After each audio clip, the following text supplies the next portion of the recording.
सबको मेरा जय श्री कृष्ण, जय महादेव। अब तक हमने विदुर नीति में बहुत सारी बातें सुनी, समझी।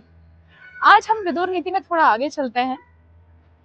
विदुर जी ने बहुत ही स्पष्ट तरीके से कहा है, क्योंकि वो एकदम स्पष्ट वक्ता थे और वो बहुत ही बुद्धिमान थे।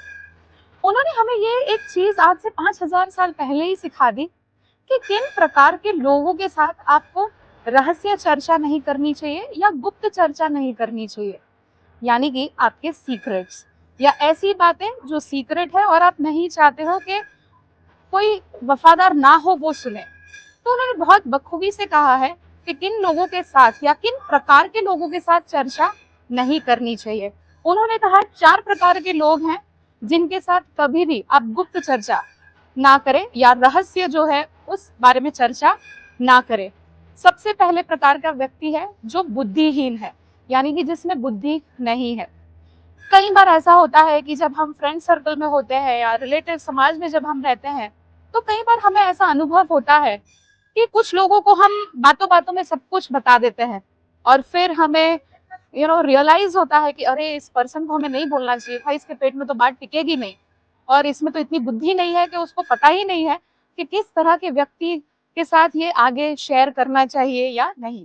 तो विदुर जी ने कहा है कि जो बुद्धिहीन है उस व्यक्ति के साथ कभी भी गुप्त चर्चा या रहस्य विचारपूर्ण ना करे। दूसरा तरह का व्यक्ति है जो दीर्घसूत्री है, यानी कि जो एक काम को करने में या जो एक दिन का काम हो उस एक दिन को काम करने के लिए वो 2-4 दिन लगा ले। सोचेगा आज करूंगा, शाम को करूंगा, कल करूंगा, परसों करूंगा। तो इस तरह के जो लोग हैं, इन लोगों के साथ कभी भी रहस्य चर्चा या गुप्त चर्चा ना करें। तीसरा तरह का व्यक्ति जिसके साथ आपको गुप्त चर्चा नहीं करनी चाहिए, वो है जो बहुत अति उत्साही हो। अति उत्साही यानी कि वो लोग जो हर छोटी चीज में, हर छोटी छोटी बातों पर ऐसा समझते हैं कि हमने बहुत कुछ अचीव कर लिया, या छोटी छोटी बातों पे खुश हो जाते हैं कि उन्होंने एक छोटा सा काम कर लिया और पूरे गांव को बता देंगे कि आज मैंने ये काम सिद्ध किया, आज वो काम सिद्ध किया। तो जो अति उत्साही होते हैं वो भी बहुत ही हमारे लिए डेंजरस होते हैं, हमारे आज के जमाने के शब्दों में कहूँ तो ऐसे लोगों के साथ भी हमें चर्चा नहीं करनी चाहिए।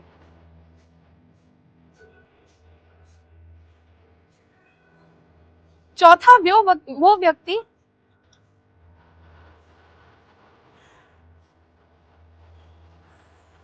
चौथा वो व्यक्ति जो बहुत ही बढ़ा चढ़ाकर बात करता है, यानी कि हर चीज में जो गुण आप में है नहीं उस गुण की आपकी तारीफ करेगा। जैसे समझ लीजिए कि आप में कुछ अवगुण है, आपको पता है कि आप में वो अवगुण है और आप में वो वाला सद्गुण नहीं है, फिर भी वो आपकी बढ़ा चढ़ाकर तारीफ करेगा, अरे आप तो बहुत अच्छे हो, आप इसमें ऐसे हो, महान हो। तो ऐसे लोगों के साथ भी चर्चा नहीं करनी चाहिए, क्योंकि वो लोग आपके पीठ पीछे कभी भी आपकी बुराई कर सकते हैं। तो इन 4 प्रकार के लोगों के साथ कभी भी गुप्त चर्चा नहीं करनी चाहिए।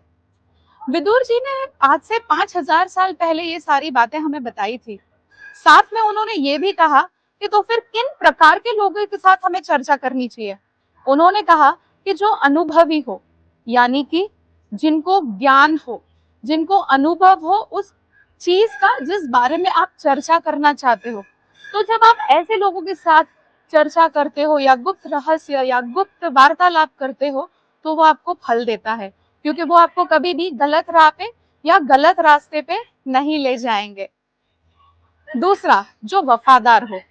जब आपको पता है कि कोई व्यक्ति आपके जीवन में बहुत वफादार है और वो कभी भी आपको धोखा नहीं देगा या कभी भी आपके पीठ पीछे आपकी बुराई नहीं करेगा, तो ऐसे लोगों के साथ भी आप सारे चर्चाएं कर सकते हो।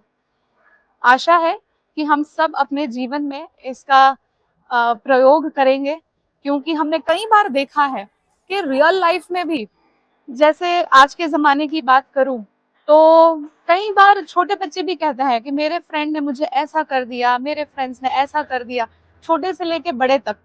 अब छोटे बच्चों को तो चलो समझ में नहीं आएगा, पर हम बड़े जो है उनको तो पता होना चाहिए कि हमें कब बोलना चाहिए, क्या बोलना चाहिए और किससे किस वक्त पर क्या बोलना चाहिए।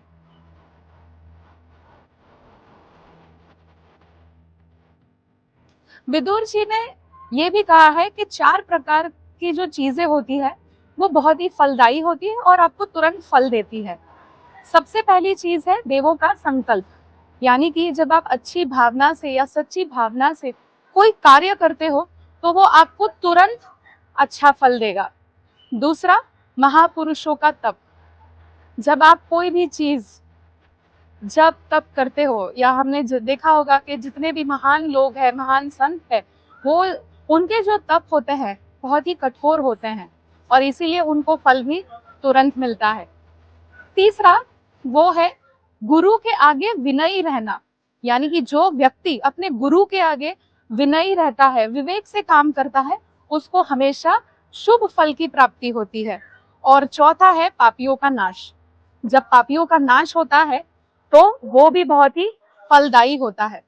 कहता है ना कि भगवान को भी बहुत सारे लोगों से लड़ना पड़ा था ताकि पाप का नाश हो, और पाप का जब नाश होता है तभी पूरा समाज सुखी रहता है। तो पापियों का नाश भी जो है वो आपको तुरंत फल देता है। विदुर जी को मैं बहुत मानती हूँ, सम्मान करती हूँ, क्योंकि उन्होंने जो बातें आज से 5000 वर्ष पूर्व कही थी वो आज भी हमारे इस कलयुग के जमाने में लागू पड़ती है।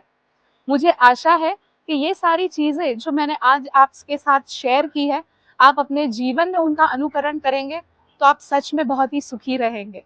सबको मेरा जय श्री कृष्ण, जय महादेव।